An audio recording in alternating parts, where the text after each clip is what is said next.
Okay, am I here? Good evening, greetings, and salutations. This is Passionate Bliss, and this is my long overdue live, a call um, called Never Wrestle with a Pig. How to deal with toxic people. I've been taking a little social media break, so this live has actually been pushed back several times, but I'm doing it today no matter what. Okay, and so this one was about dealing with toxic people. I have had to deal with some toxic people recently. Typically, I don't deal with them. As soon as I see that they're that way, I get what I need, I disengage, I move on. But sometimes you are forced to actually deal with toxic people. When you don't have the option of walking away, then you have to, a couple of things. Number one, learn to identify, you know what, this is a toxic person. And number two, use the strategies and tips that are available to deal with toxic people. Okay. So these are some things that toxic people all have in common. Toxic people will, number one, they'll be manipulative. They're always trying to get you to do what they want you to do. They're always trying to get you to see things their way. They're trying to change your mind about things. Sometimes they do it by lying. Sometimes they do it by withholding information. But these people are always trying to manipulate your behavior and how you think and the way you do things. So be aware of that. Okay. And sometimes if you're practicing looking for these traits, you can see it right off the bat when someone who's toxic shows up into your space. Okay. Number two, they're judgmental. They're passing judgment on you. They're passing judgment on everybody else around them. They're passing judgment on their job, their family. Everybody is being judged by them. They're too this, they're too that. They're not this, they're not that. And it's always someone else being judged by them or criticized by them. They're complaining about the person. Okay, so notice that about them if they're judgmental. Okay. Number three, they take no responsibility for their own feelings. They love to blame other people for how they feel. Well, you made me mad when you did this, or I was just upset because she did that, or this person hurt my feelings, they made me sad, they did this to me, they did that to me. It's always somebody else that's causing them to feel the way they feel, to do the things they do that are inappropriate and out of line. So be aware of that. They're always blaming somebody else for how they feel. Okay. Number four, these people don't apologize. Even if you point out to them they're wrong, they see that they're wrong, they don't apologize, they make an excuse. Or once again, they blame you for it, they blame the other party for it. And so, of course, that negates their reason to apologize. Or they'll even tell you that, they don't do anything wrong. If you listen to them, they'll have you thinking they never do anything wrong. People are just constantly wronging them. Okay. And so these are also people who they're inconsistent. Okay. They'll claim, they'll claim one thing one day and then they'll claim another thing the next day. It'll be a different problem that they've had over and over, but they're saying that they overcame it, but they didn't. They're having the same problem again. They're inconsistent with their stories. Sometimes the facts change. Sometimes the parties change. And if you listen to them, sometimes they can hardly ever tell the same story twice because the components are changing. They're inconsistent with their stories because usually they're lying a lot of times. These are people who make you prove yourself. If you were a friend, you would have done this. If you were a friend, you would have done that. If you love me, you would have done this. If you love me, you would have done that. Always demanding something from you. And sometimes they'll make you choose between your family members and your friends and them. Why would you go spend time with them? I'm here for you and this, that, and the other. And I did this. And, they're always trying to get your attention from me. You're married now, or you're with me now, or whatever. And so they try to make you choose and prove how much you care for them, prove how loyal you are for them. You did this for someone else, but you won't do it for me. They always are saying that. So these are people who make you want to choose. And you have to choose them and prove that your love for them, prove how much they mean to you, prove that you're worth their time and attention, and that you deserve, their affection or their time or their attention. Okay, they're always making you prove yourself. They often make you defend yourself. You're always on the defensive. Well, I did this. I did it for this reason. I did it for that reason. Well, I was trying to do this. I was trying to do that. I was trying to help. I was trying to do this. You're always on the defensive, defending yourself. Well, I wasn't mean that. I didn't mean that.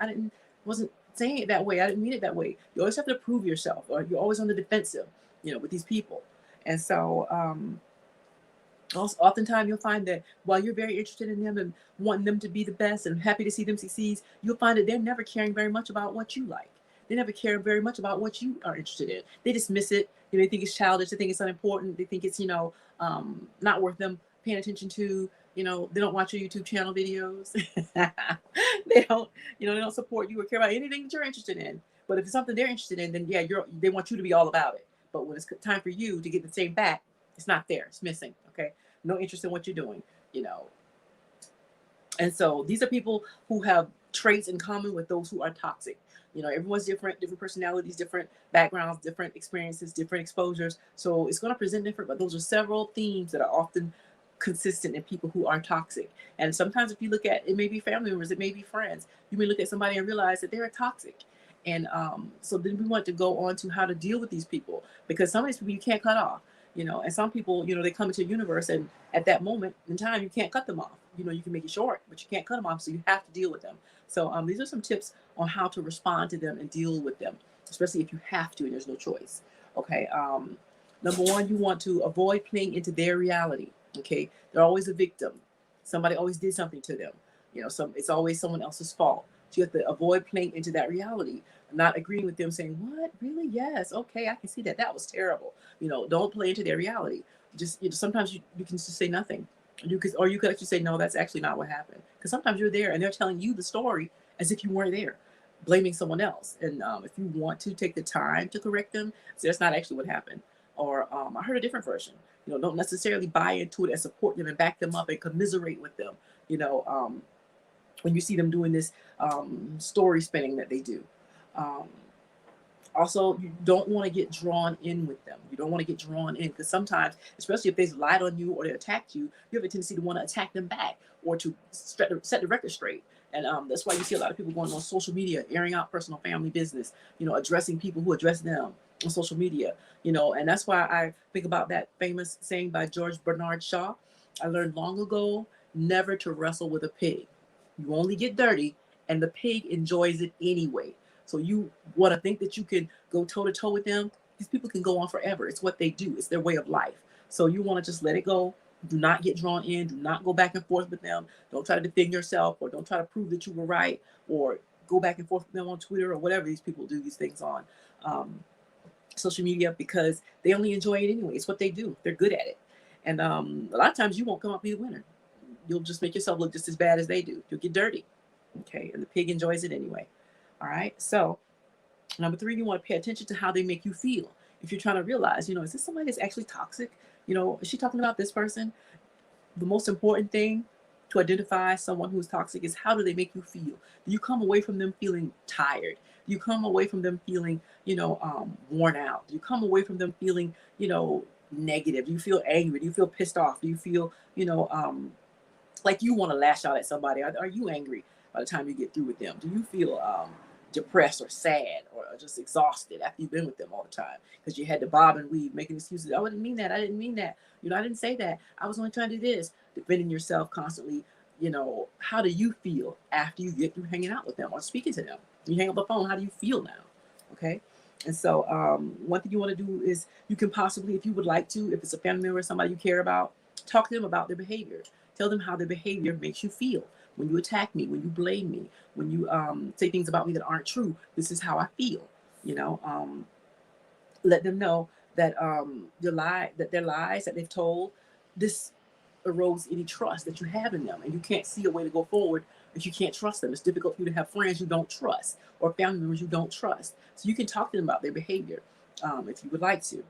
You can also make sure you put yourself first. Don't overextend yourself for them. Don't bend over backwards to accommodate them, because they don't appreciate it. It's never enough. And often you put yourself out. Now you're at a disadvantage. Now you're at a loss trying to accommodate them when they don't appreciate it.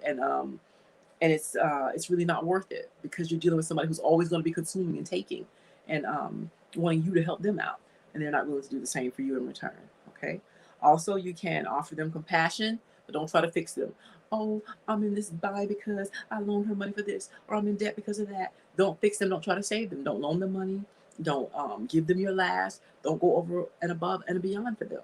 Don't try to save them. Just commiserate with them, or say, okay, well, that sounds terrible. I hope you figure things out, or offer them a solution that they can figure it out for themselves. Let them do the work. You should not be doing the work to save them. They need to do the work to help save themselves. If you can offer suggestions to them, yeah, but don't volunteer to do it for them.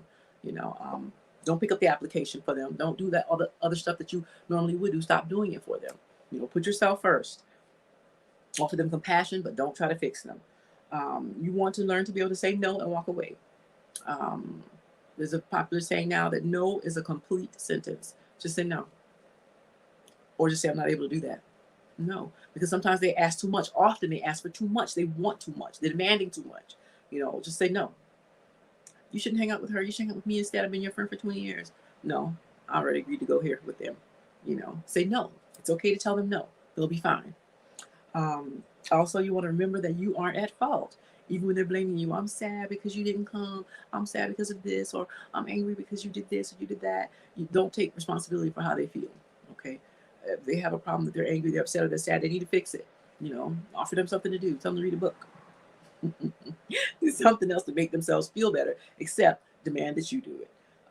Remember that you are not at fault. Okay. They're attacking you. That's not your fault that they turned on you and attacked you. It's not your fault that they lied on you. It's not your fault that they, stabbed you in the back. It's not your fault. Don't accept responsibility for their bad behavior. We all have to take accountability and accept responsibility for our own actions. Hi, somebody came in. Nation. Hey, how you doing? Nice to see you. So I'm finally doing this live about dealing with toxic people, and so I've made it to the point where this one is make yourself unavailable. I'm at that point. Um, Make yourself unavailable to them so that you're not there to save them. You're not there to pick them up. You're not there to be the one to have to put up with their attacks, especially if it's a family member. You don't have to be available for them. You can actually not answer the phone. You could actually not show up. You could actually just not be there. Don't be available for them. But these people, you want to limit the time that you give them, especially if it's a family member. You have to deal with them. Just limit the time. Don't stay for hours like you used to. Don't stay for half a day. You know, you're making some beats. Oh, you make beats? I use beats. I buy beats actually. I have a beat order that I put out. Okay, I'll talk to you later about that. Let me finish up my live. Okay, it says limit time. Limit your time and set boundaries for these people. Have an exit strategy. Sometimes, like if you have to go to lunch with them because it's a family thing, you have to go to a family gathering. Just limit your time with them. Make sure you have an exit strategy.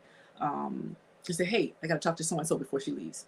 Cut the conversation short. Limit your time with them.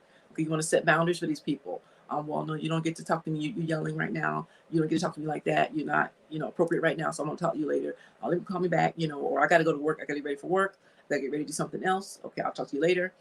Set boundaries. Even if you want to set it so okay, if she's on the phone, I'm only giving her 15 minutes, and that's it.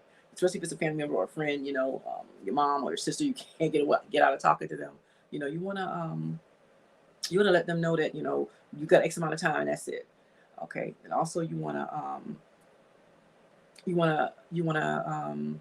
make sure that you help make set up so that they can help themselves. You're not the one helping them or saving them.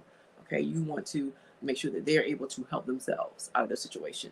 And it's often okay. It's okay to give them advice on how to get themselves out of their situation, and in that way, there's less opportunity for them to blame you for what their problem is. Okay, and so we will leave it at that. Those are some of the traits that manipulative or toxic people have, and those are some strategies that we can all use to try to deal with them, okay, as individuals.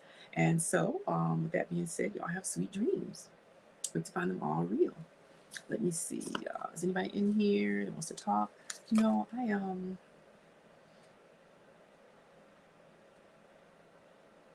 let me take a look in the room. Let me look on my other device, see if anyone's here. If not, then I can close out the live and I'll let y'all have y'all sweet dreams. It's 9:32 p.m.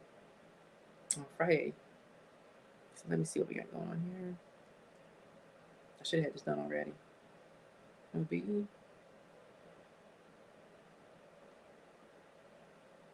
One moment, bear with me.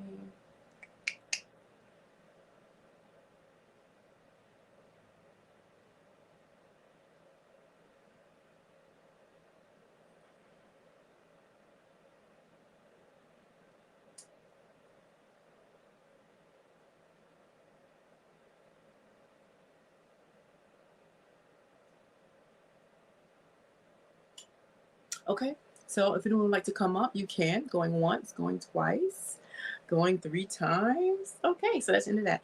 And I'm going to come back in a little bit and I'm going to talk about Kirk Franklin and what's going on with him right now. Okay.